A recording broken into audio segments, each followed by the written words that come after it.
Welcome to the Dr. Francavilla Show. I'm your host, Dr. Carolyn Francavilla, board-certified family physician and diplomate with the American Board of Obesity Medicine. I've been helping patients lose weight to treat and prevent medical problems for the last 10 years, and I'm taking what I've learned from them to you.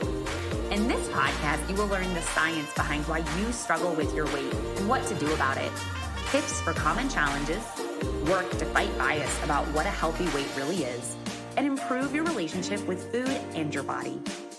Please remember that while I'm a doctor, I'm not your doctor. This podcast is meant to be informational in nature only, not medical advice. Please seek out care from your physician for your specific needs. Okay, let's get started. Hello there, and welcome to this week's episode of the Dr. Francavilla Show. Today, we are going to talk about food, specifically ultra-processed food, what that is, why it's important to know about it, and I'm going to give you some homework to try to make some swaps on those ultra-processed foods today. I'm going to geek out a little bit in this episode about some new science and new way that we're thinking about food. And I'm also going to show you some of the foods that I'm talking about. So I'm going to do my best to describe that on the podcast. These are all going to be foods you are familiar with. But if you didn't know, you can check me out on Instagram. So some of these videos will be there. And you can also see this on YouTube. So other places to check out this show if you or someone you want to share this with prefers to watch things instead of seeing them or listening to them on a podcast. Okay, so today we are talking about processed food. And I haven't talked about food as much on this podcast as I would like because I find food very complicated to talk about in broad senses. When I help people in my clinic make food choices, what I do is very customized because there are so many factors to take in for anyone's nutrition. There's, of course, your budget and financial situation. There are cultural preferences around food. Perhaps you don't eat meat or other animal products for a religious, personal, or environmental reason. There are food restrictions in terms of allergies or intolerances. And people sometimes have really complicated relationships with food. And I don't want to add to that. I don't want to really label foods as good or bad. So I really haven't talked as much as I would like to on this podcast about food because I want to give advice that's really good for everyone. But today we're going to talk about a specific topic of processed food that I think will be eye-opening and help you eat in a more intentional way when it comes to processed food. So one of the simplest things that we can do when it comes to food is really trying to eat more whole foods and less processed foods. And we're going to specifically today talk more about ultra processed foods as well. Okay, so let's get into it. So this is where things start to get a little bit geeky and technical.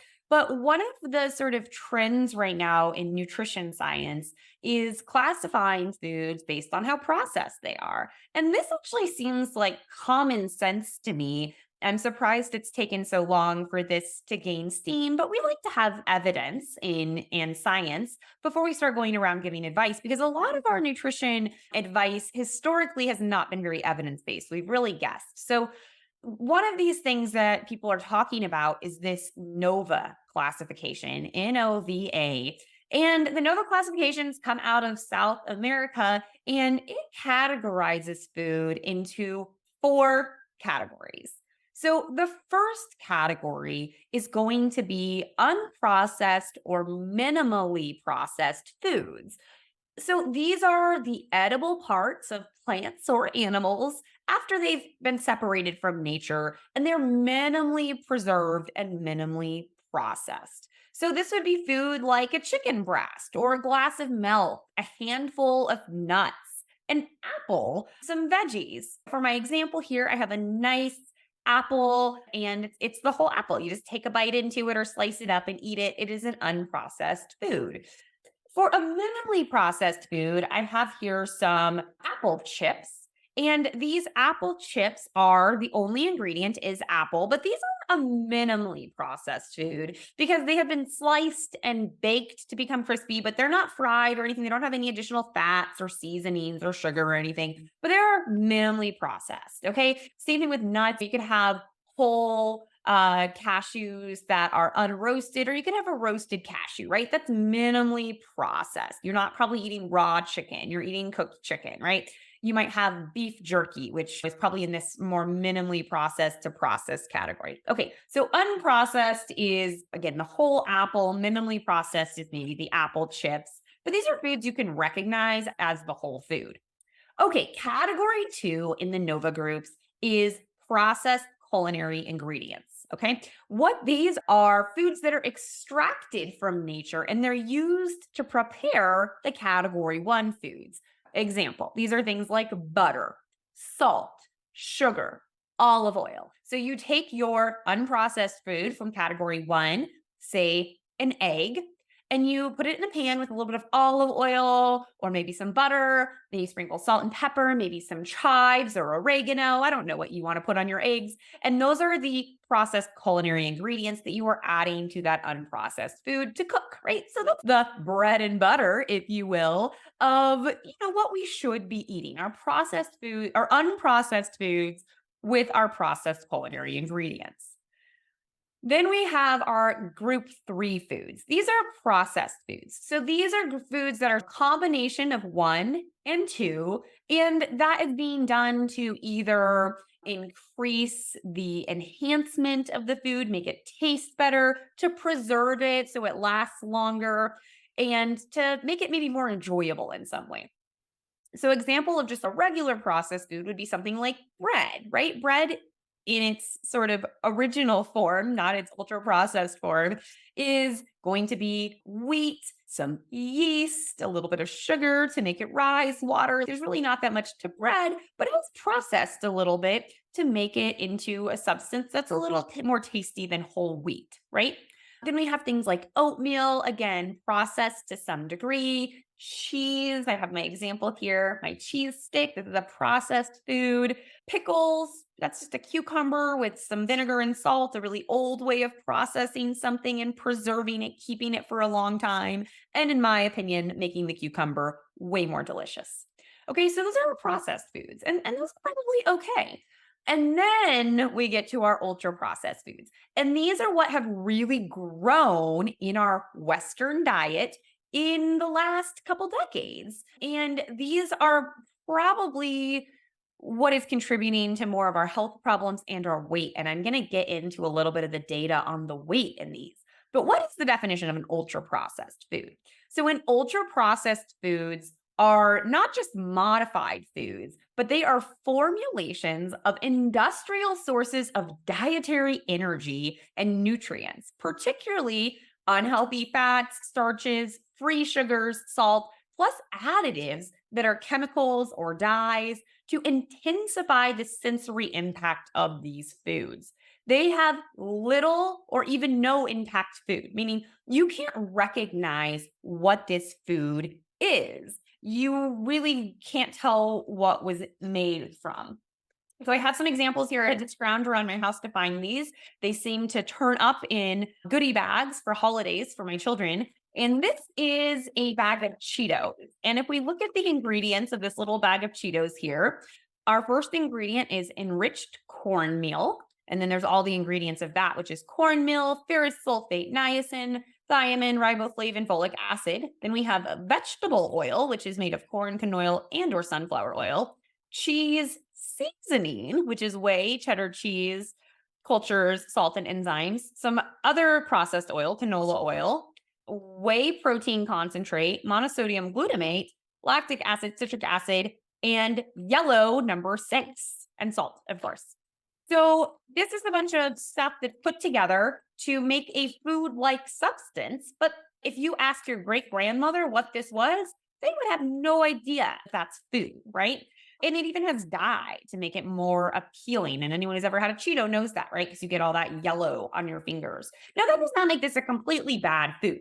It's just we need to recognize what these ultra processed foods are in our diet so that we can try to have less of them. It doesn't mean you're never going to have an ultra processed food. Okay. Another one, again, from some sort of holiday celebration. I have some little gummies here, and gummies are going to be essentially high fructose corn syrup most of the time and dye. So, essentially, completely processed food and really nothing you could recognize as food. You can't tell where this came from, which was predominantly corn at one point in time, but now it's just a fruity flavored jelly.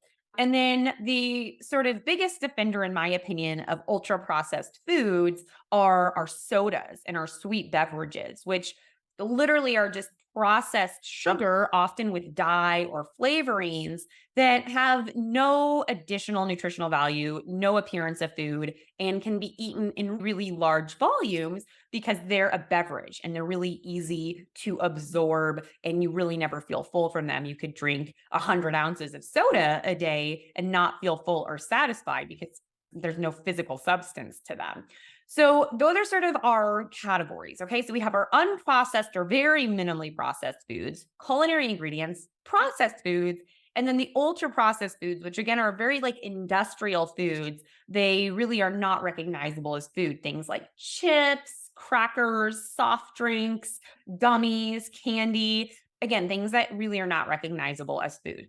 Okay, so why do we care about this? And I always say there's no good food or bad food. And that's totally true, right? It's all moderation, it's all balance, it's fueling our body.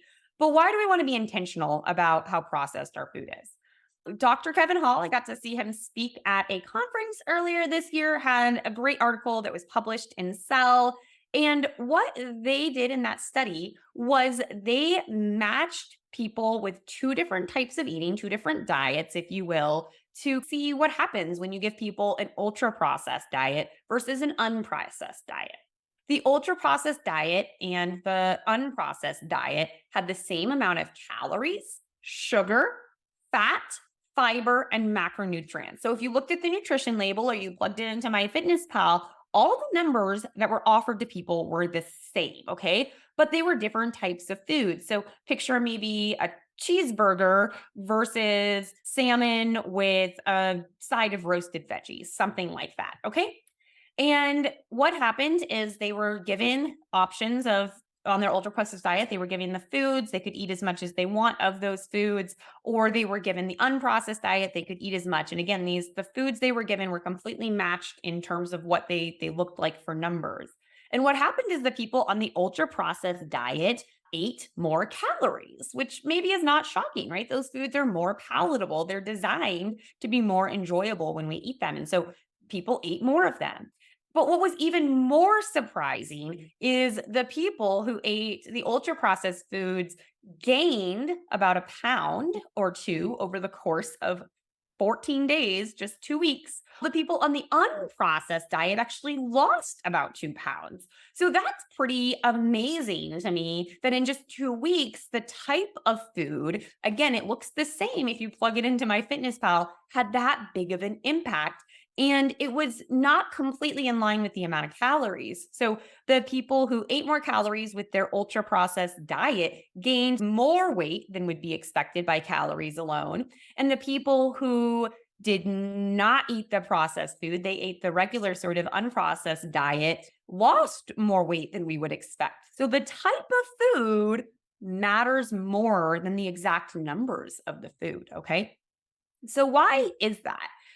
That's not 100% figured out, but there's probably two main reasons. Those ultra processed foods are ultra processed to make them more enjoyable. There's actual food scientists out there who figure out how to add flavorings, how to make the texture of the food more enjoyable. So you buy it, you buy more of it, you buy it more frequently, you recommend it to your friends and family, and you just eat more of it. Okay. So that is one reason, right? They just taste better. People eat more of them. But as we saw in that study by Kevin Hall, it's not all about the calories because the people either gained or lost more weight than expected based on the type of food as well, not just the amount they ate, though the amount they ate was part of it. So there was also another interesting study that came out this year by Karen Corbin and others, and that was in Nature Communications, if you want to really geek out and look into it. And it was a really complicated study, but essentially they did a sort of similar thing where they had a processed Western diet compared to a more whole food, fiber based diet. And what that data concluded was that this highly processed food was more quickly absorbed, and the higher fiber food was made it farther into the gut before it got absorbed. And that led to the gut microbiome, all the bacteria that live in the gut, having a completely different impact based on the food. So then they had more food to digest, the microbiome did. And that completely changed energy balance for people. That changed endocrine and hormonal regulation of appetite. So the type of food changed your appetite. And the people who were on that higher fiber diet actually pooped out more calories. Did you know that's a job? You could be counting how many calories are in someone's poop. They call it fecal content, but we'll just call it poop because that's what it was. So it really has a huge different impact on your body above and beyond calories. So when I talk about nutrition with my patients, I often talk about how calories are not all equal. It's not all about calories, which isn't to say calories don't matter at all, but really the type of calories is way more important than the exact amount of calories. And starting to have some data that proves that and has some scientific explanations for why that would be. Okay, one of my favorite nutrition authors is Michael Pollan. If you have not read any of his stuff, it's really great. He makes food really relatable. He takes into account the ecologic and environmental impacts of food, the social justice components of food, and the health impacts of food, and really gives very good rounded picture of how to eat because it's gotten complicated in the modern world. And the advice that he gives in one of his books, I always quote and I think is wonderful, is eat food, not too much, mostly plants. 6 words, fabulous advice that I think is really digestible and really fits well with this concept of processed foods. And in his writings, he talks about the example I gave before is, can your great grandmother recognize this as a food? Your great grandmother would know what an apple is. It might look a little different than the one she's had before, but she's going to recognize this as a fruit. She's probably seen dairy before. She's going to recognize the cheese stick. She is going to recognize the apple chips. But if you show her a Cheeto or an Oreo, she's not going to know what that is or where it came from, right? We can't recognize the food in those. So eat food, meaning eat real food, things you can recognize, not too much, and mostly plants. And I think those are really good, simple rules to keep in mind. But the reality is that Cheetos and soda and processed food exist. And so, how do we navigate that in a way that's intentional and good for our health? And I'm going to give you some other examples of packaged and processed foods. And I've given these examples before that I utilize on a regular basis that help me reach my health goals. So, one of them is frozen food. And so, while this is a processed food, it's not an ultra processed food. So the example I have are, you've heard me talk about them because I just love them so much, my daily harvest. So these are plant-based foods and they are super whole ingredients. Like you can see them. This one is a Brussels sprout one. And when you open it up, you can see the Brussels sprouts, you see the carrots, you see some of the nuts, you see the cabbage. And it does have some processed ingredients added to it, but they are these processed culinary ingredients. They're things like almond butter, hazelnut paste, lemongrass puree, seeds, lime leaves, real plants that have been ground up and added to this. This is a processed food, but it's somewhere between that minimally processed and processed food category, right? It's just the whole foods that have been spruced up with some natural ingredients to make them taste better. On the ultra processed side, an ultra processed food that I recommend to my patients every day and that I eat most days are protein bars and protein shakes. So you probably shouldn't live on these entirely, although we do use plans like that for some people. And these are definitely ultra processed foods. I'm looking at an Aloha bar right now, which is my current favorite.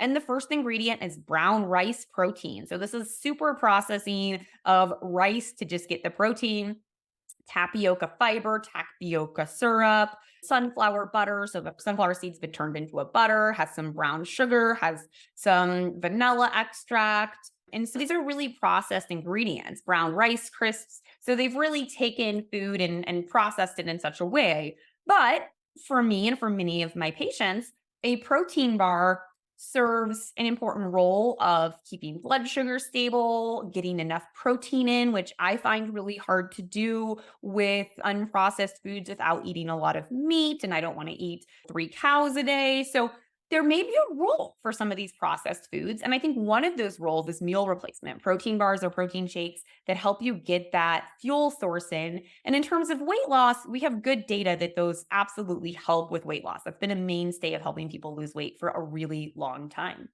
The other exception is fun. If you absolutely love the gummies and they're your favorite treat and you have them once a week or once a month or once a year, that's totally fine, right?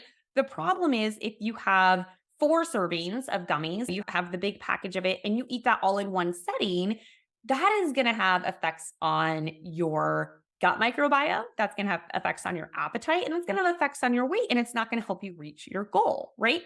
So there's absolutely a role for processed food and ultra processed food. If you, again, have a special treat of an ultra processed food that's your favorite thing, whether that is having Reese's peanut butter cups or a Coke once a month or the gummies or whatever your favorite thing is, that ultra processed food, Cheez-Its, goldfish crackers, tortilla chips. If these ultra processed foods are something that you enjoy in moderation and it's making up, I don't know, maybe 10% or less of your diet, that's probably fine. But the problem is in the modern world, for some people, ultra processed food is the vast majority of the calories they're having. And that is having a big impact on how much food we eat and our gut microbiome and how that affects our health. And so, switching to more foods that are less processed is probably going to be helpful for weight maintenance, weight loss, and general health. Okay, so your homework today, you've learned a lot. I think we covered a ton. We got a little geeky on some of that, but I want you to go ahead and do a little like inventory of what you eat. So that could be to just write down everything you've eaten today or write down everything you eat tomorrow. Or go into your cupboard and take a peek at what ultra processed foods do you have in your home, right? What sort of chips, crackers, cookies, little dessert cakes? What do you have that are these ultra processed foods? And how are you using them in your life? Are you having them as a backup that's a fun treat on a day when you're in the mood for it? Or is it part of your daily routine? And if some of these foods are part of your daily routine, which I think they are for most people, what can you replace them with? So maybe instead of chips or crackers, you could have some crunchy veggies with some hummus or some other dip with them, right? So maybe that would replace that crunchy food for you. Or maybe you could snack on some roasted nuts instead. Maybe you could have some olives or pickles instead. Instead of a sweet food like ice cream, jello, pudding, gummy words, snack cakes, maybe you could eat some fresh fruit instead, or again, have some nuts or even a yogurt instead. And maybe instead of eating a super processed white bread, you can get a whole grain bread or a whole grain chip or cracker. And that's moving towards more of a processed food versus an ultra processed food. And maybe in a crazy world, you make your own tortillas from scratch or your own bread from scratch. And so you know it has a whole grain in it and it's not ultra processed because you made it. If you are going to buy a packaged food, can you find a better version of it? Can you find something that's more on that processed side versus the ultra processed side? And can you start giving your body more fiber that's going to make you feel full, going to stabilize your blood sugar, going to help that gut microbiome, make you eat less, eating more fruits, eating more vegetables, eating more whole grains? Those are things that are going to help your gut health and going to help you with weight loss. And we have really good data behind that.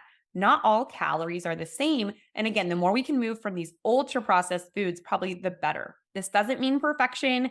And one thing I also want to point out with the veggies is frozen is fine. So we always keep frozen peas and frozen green beans in our fridge so that we know we have an easy side for ourselves and our kids that we will eat. Frozen fruit is great. You can either eat it frozen instead of a popsicle or ice cream.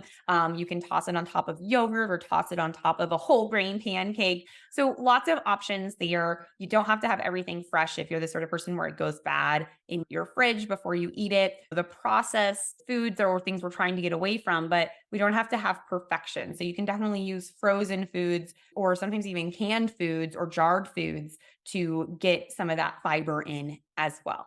Okay, so your homework is to pick 2 or 3 ultra processed foods that are part of your regular life and try to find a substitute for those that are better. And until next week, take care.